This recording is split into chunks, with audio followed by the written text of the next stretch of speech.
2주 만에 뵙게 되니까 참 반갑네요. 올해는 참 2월에 이렇게 눈이 많이 오는지 모르겠습니다. 성도 여러분, 어떻게 답을 해야 할지 곤란스러운 질문 하나 드려도 괜찮겠습니까? 질문은 이렇습니다. 우리가 하나님의 말씀대로 살지 않을 때에도 하나님은 우리와 함께 하실까요? 참 답하기 애매모호하죠. 아모스 3장 2절 하반절로부터 3절에 이에 대한 답이 있습니다. 제가 읽어드리겠습니다. 내가 너희 모든 죄악을 너희에게 보응하리라 하셨나니 두 사람이 뜻이 같지 않은데 어찌 동행하겠으며. 지금 아모스 선지자는 죄악과 동행이라는 단어를 지금 한 구절 안에서 같이 씁니다. 죄악을 범하면서 하나님과 동행할 수 있냐? 이 질문을 던지는 거죠.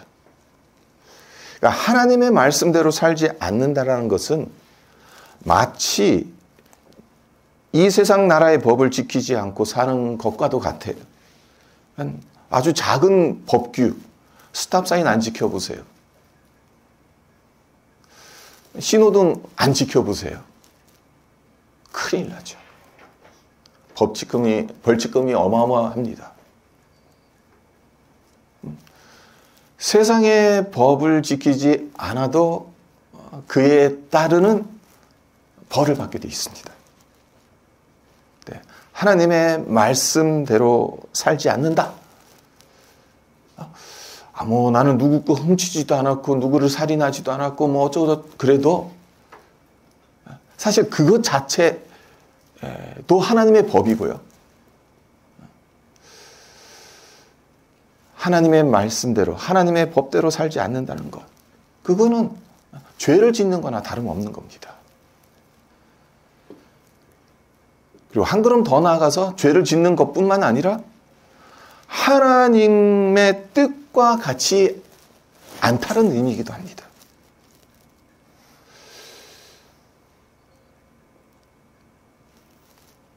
저 같은 경우는 아직 영주권자입니다.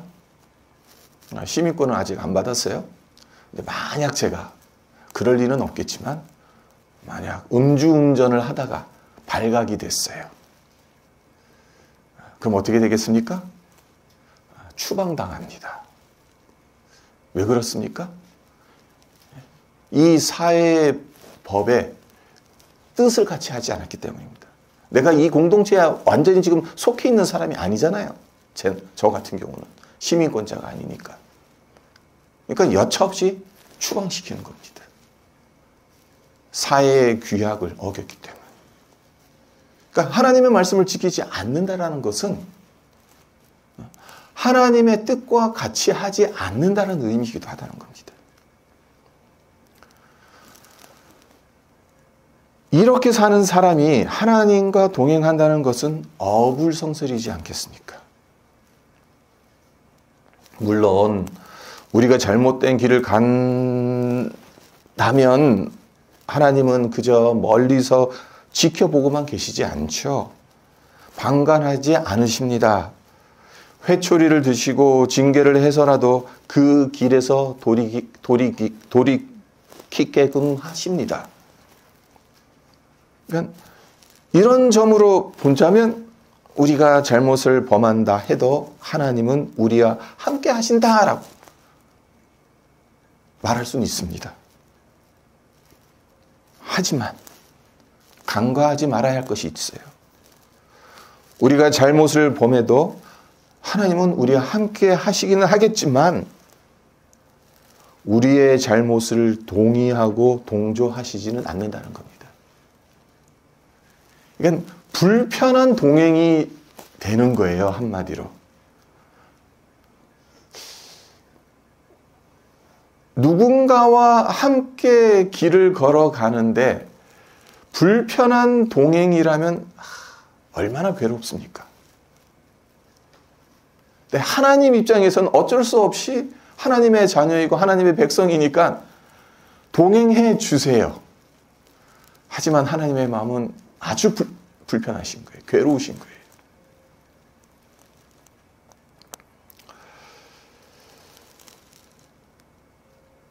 하나님께서 우리의 잘못을 동의하고 동조하시지는 않습니다.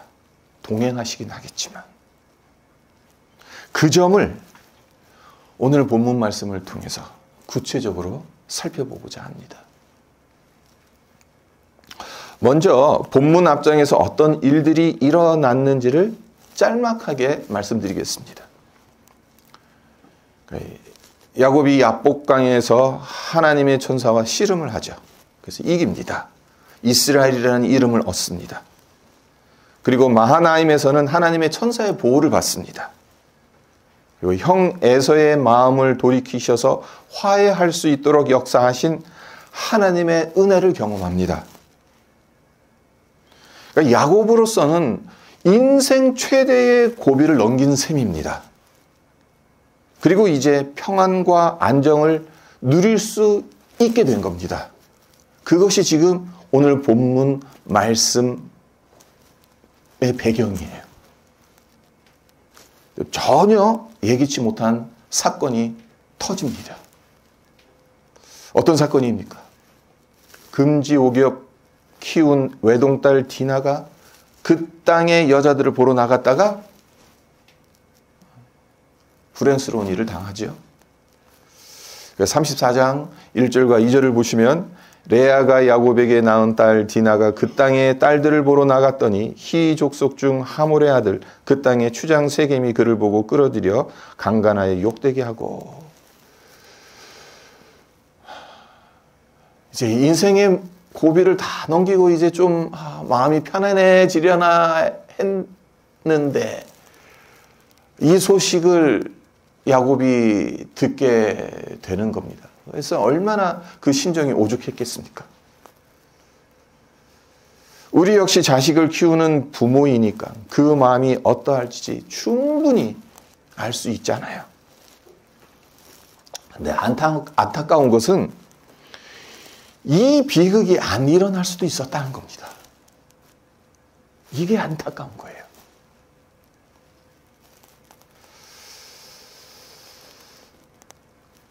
그리고 그 발단은 다름 아닌 야곱이 스스로 자초하였다는 겁니다. 그렇다면 야곱의 그 무엇이 이 비극을 자초하였을까요? 한마디로 요약하자면 에서와 헤어진 후 하나님의 말씀대로 가야 할 곳에 가지 않고 가지 말아야 할 곳에 갔기 때문입니다. 이 부분에 대해서는 잠시 후에 말씀드리도록 하고요. 야곱이 그렇게 한 것은 나름 타당한 이유가 있긴 했어요. 먼저 33장 12절을 보세요.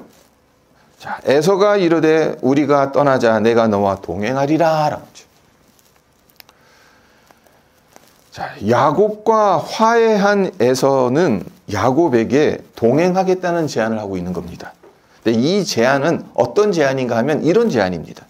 자, 야곱이 고향을 떠나 밧단 아람에서 보낸 세월이 얼마입니까?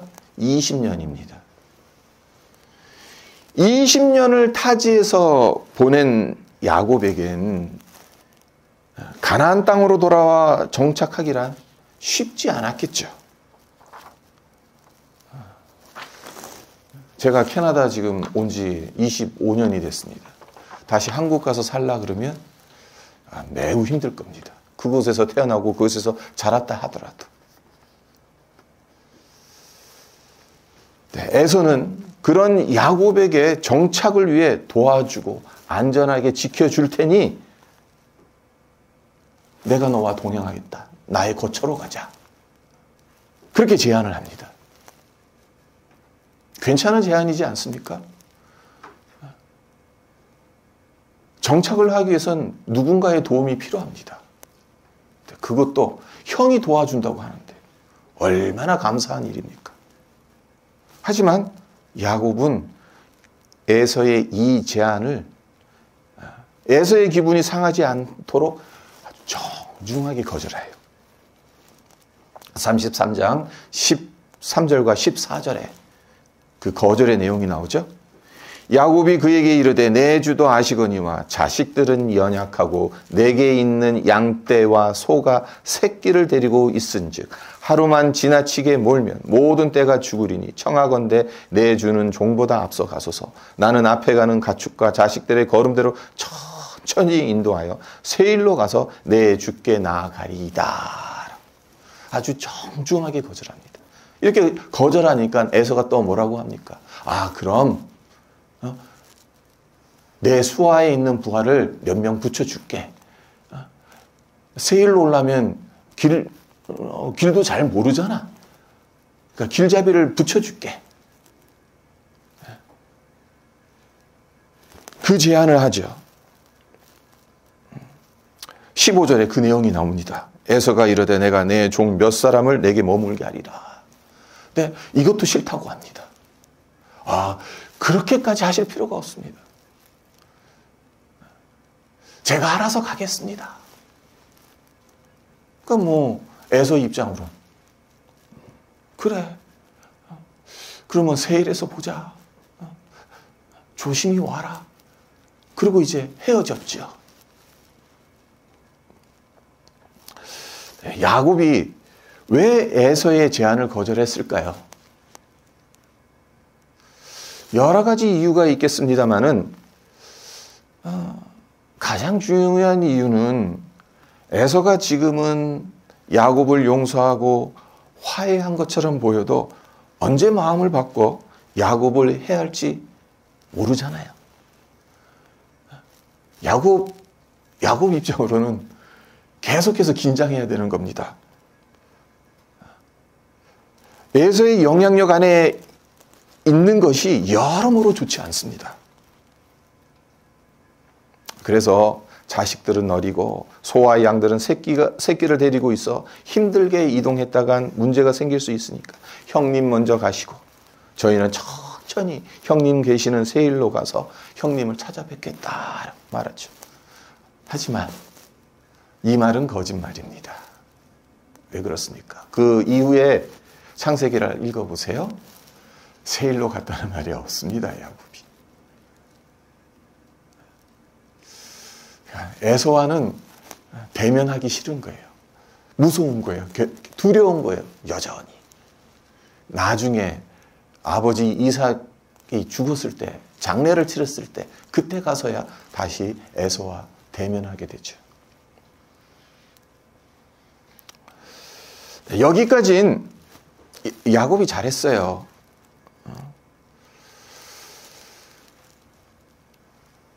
형 따라 세일로 가지 않은 것은 잘한 겁니다. 왜 그렇습니까? 세일은 하나님께서 약속하신 땅이 아니기 때문입니다. 그러니까 이 창세기 앞장을 보시면 이삭이 에서에게 분명히 말했거든요. 여기 머물라. 하나님의 약속의 땅에 머물라. 그리고 하나님이 허락하시는 사람과 결혼해라. 근데 둘 다 싫다. 자기가 원하는 사람과 결혼하고 자기가 원하는 곳으로 갔어요. 세일로 갔어요. 근데 거기서는 하나님이 약속하신 땅이 아닙니다. 그러니까 야곱이 세일에 갔다면 어떤 일들이 일어났을까요? 아마 묶여 있을 겁니다. 어쩌면 가택연금을 당할 수도 있을 겁니다. 빠져나오기가 힘들었을 겁니다. 그가 가야 할 곳은 약속의 땅입니다. 아버지 이삭이 살고 있는 헤브론입니다.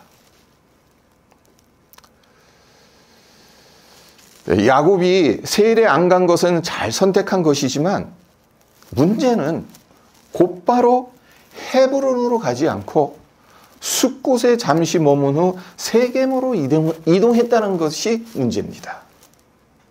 자, 33장 17절과 18절을 보세요. 자, 에서와 헤어지고 난 후 어디로 가죠? 야곱은 숫곳에 이르러 자기를 위하여 집을 짓고 그의 가축을 위하여 우릿간을 지었으므로 그 땅 이름을 숫곳이라 부르더라. 야곱이 밧단 아람에서부터 평안히 가나안 땅 세겜 성읍을 이르러 그 성읍 앞에 장막을 치고 숫곳을 들렀다가 세겜으로 향하죠. 숫곳에 잠시 머문 것은 그나마 괜찮아요. 왜 그런가 하면 밧담 아람에서 식솔들과 가축들을 데리고 먼 길을 쉬지 않고 달려왔지 않습니까? 지금 몇 주에 걸쳐서. 그리고 에서와 대면하기 전엔 야복 강가에서 배수의 진을 쳤습니다. 하나님 나를 죽이시든 아니면 나에게 해결책을 주시든, 형 에서를 만나야 되는데 당연히 형은 나를 죽이려고 할 건데 하나님께서 어떤 조치를 취하시지 않으면 차라리 여기서 나를 죽여주십시오. 그 씨름을 합니다. 그리고 한 번은 장인인 라반의 손에 죽을 수도 있었습니다. 다른 한 번은 형 에서의 손에 죽임을 당할 수도 있었습니다. 그러니까 극도로 긴장한 상태입니다. 엄청난 스트레스를 받은 상태입니다. 좀 쉬어야죠. 그래서 숫곳에서 잠시 휴식을 취한 겁니다. 그래서 숫곳에서 잠시 휴식을 취하고 나서, 그랬으면 어디로 가야 합니까? 이제 헤브론으로 가야 되나요? 쉴 만큼 쉬었으면. 에서와의 문제도 해결했고,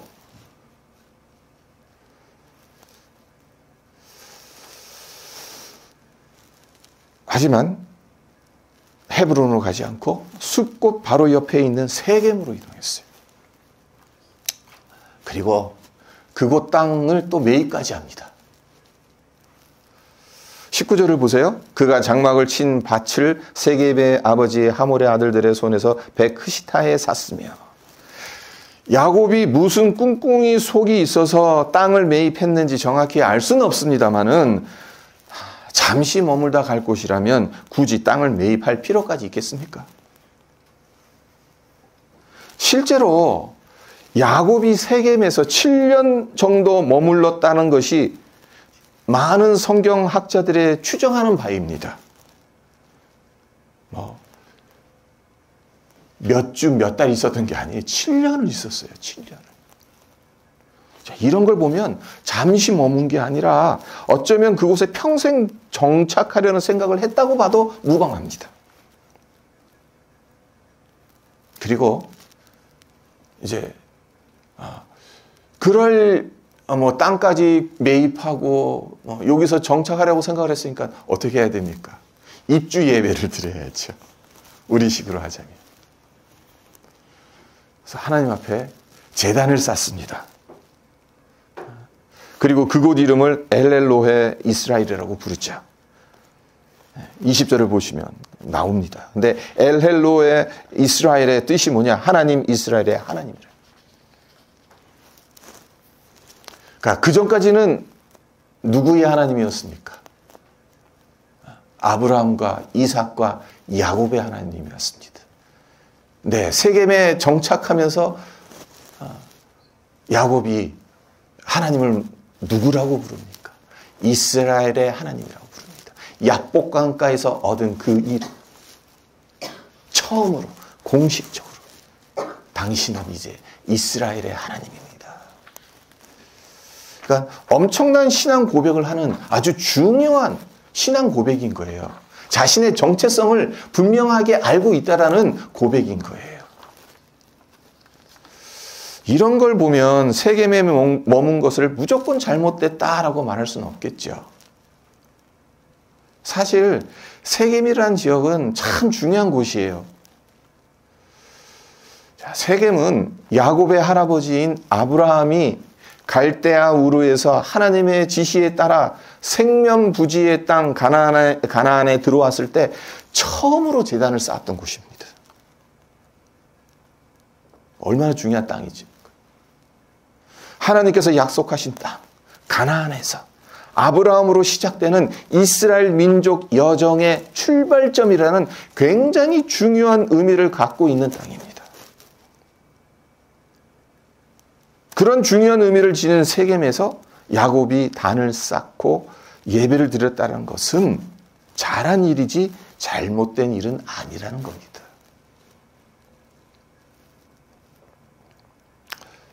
네, 문제는 그 다음에 일어나죠. 야곱 입장으로는 매입한 땅도 있겠다. 그동안의 여정도 너무 힘들었겠다. 세겜에서 안락함을 누리고 싶었을 겁니다. 그리고 시간이 흐르면서 자연스럽게 눌러 앉고 싶었을 겁니다. 근데 여기서 이런 의문이 듭니다. 땅을 매입했다고 해서 안주하고 눌러 앉을 수 있을까? 물론 땅이 있으면 그 땅에다 집을 지을 수 있고 집이 있으면 안주할 수 있습니다. 제가 요즘 제 아내로부터 지금도 아니지만 옛날부터 엄청난 욕을 먹고 있습니다. 왜 집을 팔아가지고. 저의 반론도 있습니다. 그 당신 저는 미국으로 가야 되는데 캐나다에 왜 집을 놔두고 가냐. 네, 이런 사태가 일어날지 아무도 몰랐습니다. 그 집을 갖고 있었으면 밀리언에가 백만장자가 되는 거예요.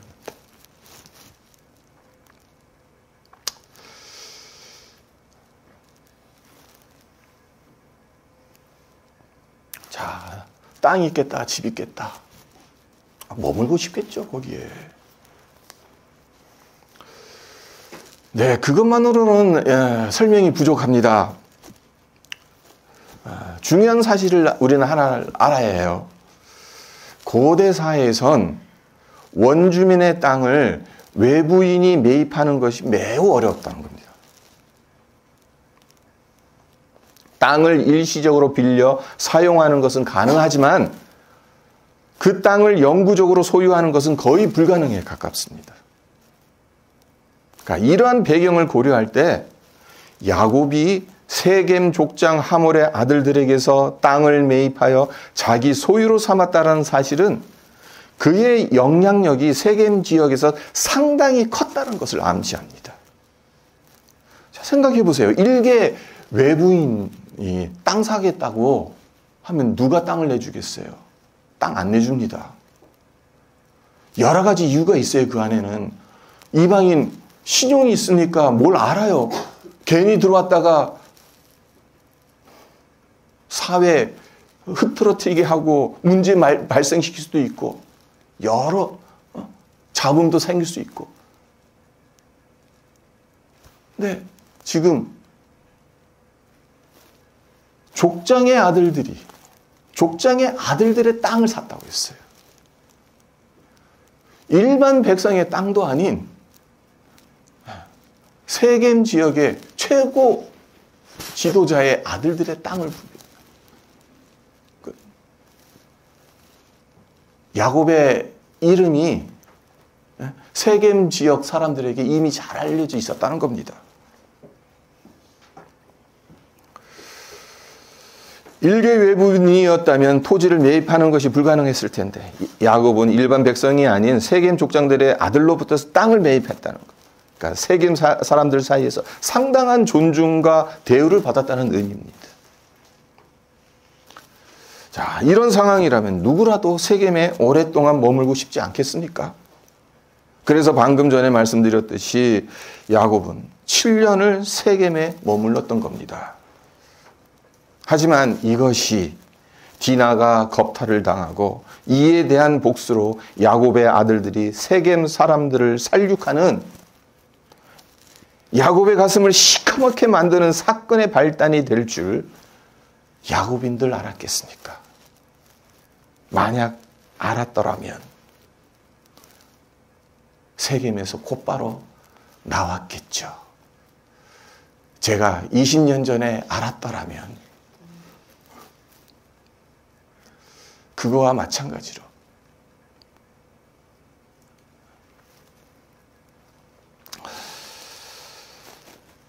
그렇습니다. 세겜이 아무리 중요한 곳이고 편한 곳이라고 해도 그리고 그곳에서 상당한 영향력을 행사할 수 있었다 하더라도 야곱은 그곳에 오래 머물러 있으면 안 되었습니다.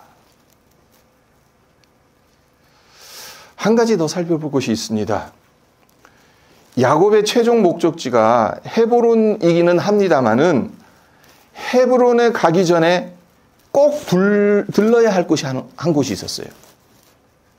어딘가 하면 베델입니다. 왜 그렇습니까?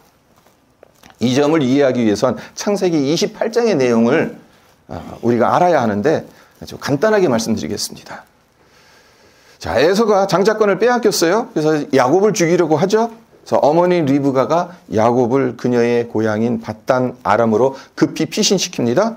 그래서 야곱은 걸음아 나 살려라 하는 심정으로 죽을 힘을 다해 도망칩니다. 날이 저뭅니다.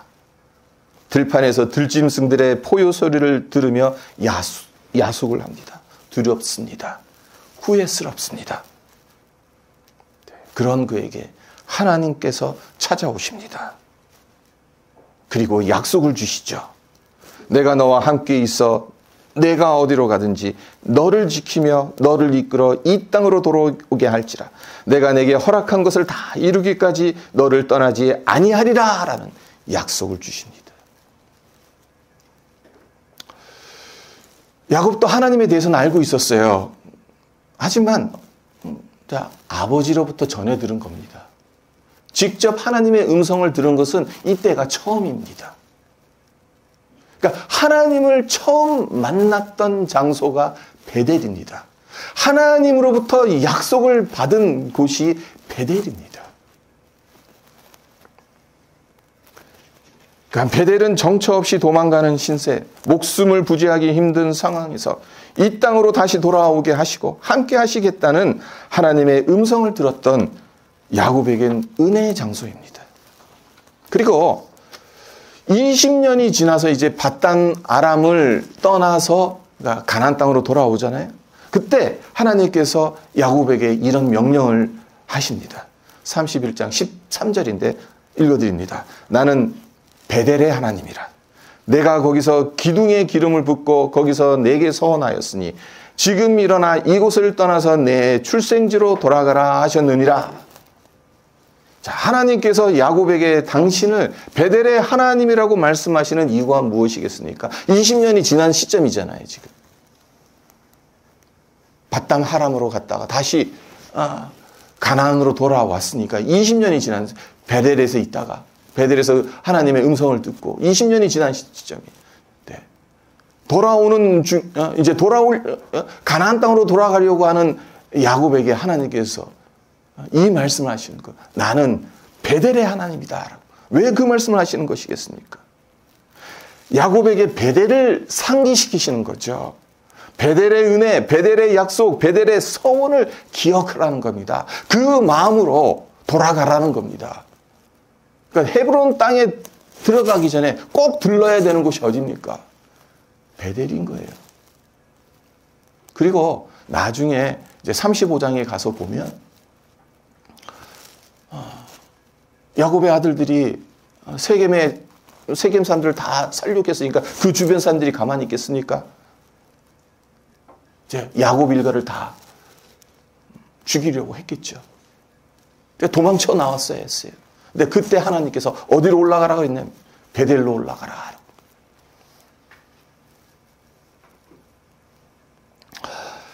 창세기 기자는 줄기차게 야곱이 처음부터 가야 할 곳은 세겜이 아니라 베델이었음을 제시하고 있다는 점을 우리는 꼭 봐야 합니다.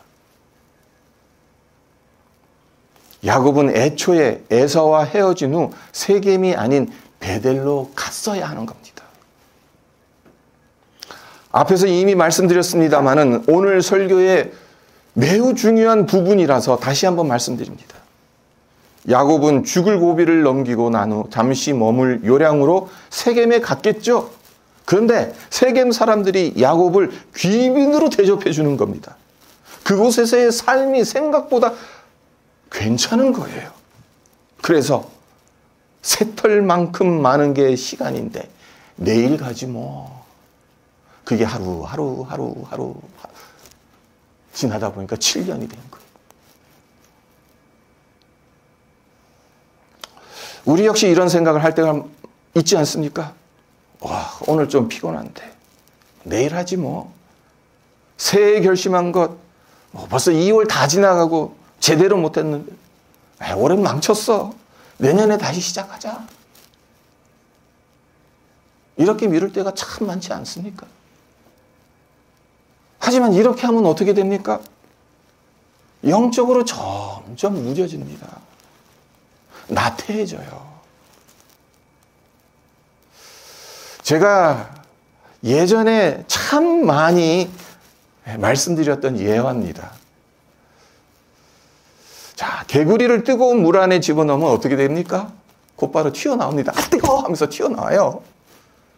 하지만 찬물에 넣은 후 서서히 열을 가하면 개구리는 물의 온도가 올라가도 물 밖으로 나오지 않아요. 오히려 릴렉스하며 즐깁니다. 온탕에 들어왔다 생각을 하면서. 그러다가 삼켜져서 죽습니다. 만약 하나님이 개입하시지 않았다면 야곱 역시 세겜의 안락함에 이 개구리 꼴 될 뻔했을런지도 몰라요. 7년이나 있었는데 뭐 더 있을 수도 있죠. 하나님께서 급하게 베델로 올라가라고 하셨으니까 망정이지. 그냥 어떻게든 여기서 그냥 살겠습니다. 이왕 뭐 벌써 7년 지났는데 뭐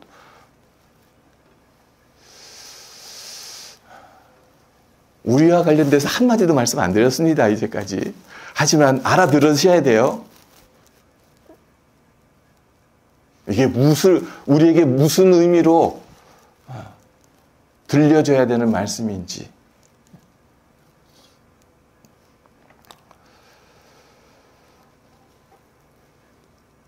말씀을 맺겠습니다. 오늘 본문 말씀을 통해 우리가 얻게 되는 중요한 교훈이 하나 있죠. 야곱은 처음부터 베델로 갔어야 했습니다. 세겜에 머물지 말아야 했습니다. 하지만 세겜에 장기간 머물렀고 그곳에서의 안락함과 타협 속에서 머뭇거리다가 큰 위기를 맞게 됐습니다. 우리는 어떻습니까? 우리가 있어야 할 자리는 어디입니까? 우리가 가야 할 곳은 어딘가요? 그리고 이와 반대로 우리가 잊지 말아야 할 자리는 어디입니까? 우리가 가지 말아야 할 곳은 어디이겠습니까? 오늘 설교의 내용과 연결하여서 시편 1편 1절 말씀에 우리의 귀를 기울였으면 좋겠습니다. 복 있는 사람은 악인들의 꾀를 따르지 아니하며 죄인들의 길에 서지 아니하며 오만한 자들의 자리에 앉지 아니하고. 복 있는 사람은 악인의 꾀를 따르지 않을 뿐만 아니라 잊지 말아야 할 자리에 있지 않습니다. 가지 말아야 할 길에 서지 않습니다. 우리 성도님들은 다 가지 말아야 할 곳에 안 가시죠? 있지 않아야 될 자리에 있지 않으시죠? 있어야 할 자리에 있으시죠?